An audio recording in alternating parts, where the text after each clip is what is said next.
Today we're going to be talking about CI/CD pipelines, or everything that happens from when you first make a commit to a project to when your changes actually go live. We're going to start by showing the simplest possible example, something that you might use for a very small personal project, all the way to what happens at big companies like Amazon, or where you have a project with a lot of users and you want to make sure that everything is locked down. So before we get into the specific examples, I want to walk through the most basic version of a CI/CD pipeline and the 5 steps that happen. It starts off with a commit from a developer. This is you literally writing a pull request and committing to GitHub. As soon as your code gets merged, that code gets built by some worker and tested. If everything looks good, unit tests are passing, then that code can be automatically deployed onto some server. Depending on your setup, this could be a testing server or an actual production server where you're running traffic. We'll see both examples a little bit later. Once it's complete, we'll monitor that deployment to make sure everything looks good. If everything looks good, nothing happens. If something goes wrong, maybe an alarm gets triggered, then we could automatically roll back these changes. A CI/CD pipeline is always running, hence the name, continuous integration and continuous deployment. Anytime somebody makes a commit, all of these steps get triggered. This is super important, and pretty much every modern system uses this because features that aren't deployed are not features that your customers can use, and they don't make you any money. And of course, you also get the benefits of catching bugs with automated testing and being able to roll back immediately.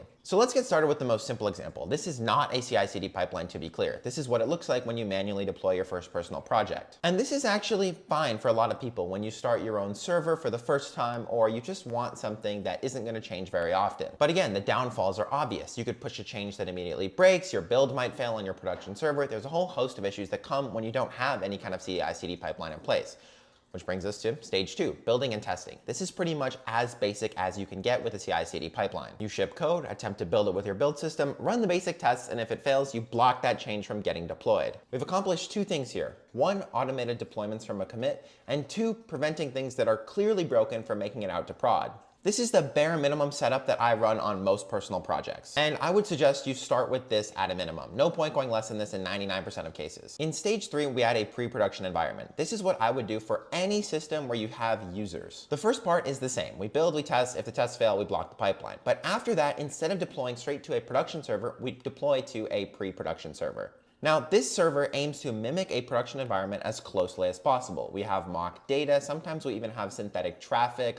Think about like an automated load test or an integration test. And we have monitoring. So while those tests are running, or while our synthetic traffic is going to that endpoint, we're making sure that everything looks good. What's nice about this is we're able to see how stuff works beyond just our automated testing. And automated testing, as we all know, can definitely fail. It's typical to have a bake time, or a fixed amount of time that changes sit in your pre-production server before they get automatically promoted to production. This could be as short as 30 minutes if you're quite confident that your tests are good, up to multiple days if you want synthetic traffic or you want to mirror real traffic from production into your pre-prod environment to make sure that edge cases that aren't considered by your tests are caught. Now, stage 4 is what I would consider the full CI/CD pipeline that you will probably see at work at a big company. Everything up until pre-prod is actually pretty much exactly the same, but we layer in a couple more things here. Number 1 is that we have the assumption that other services pre-prod environments can actually interact with our pre-prod environment, or in some cases even prod environments. And this gives us really good coverage to make sure that during that bake time, or while our changes are waiting to be deployed, we're actually testing everything that might be happening to our system. And what really ties this all together is monitoring and automatic rollbacks on the last 4 stages of our pipeline here. If at any point something goes wrong in our pre-production servers during our bake time after our prod deployment, we need to automatically roll back to make sure our customers are not impacted. You can monitor an alarm on pretty much any number of metrics that you're normally tracking. Common ones are things like latency, 400 error rate, 500 error rate.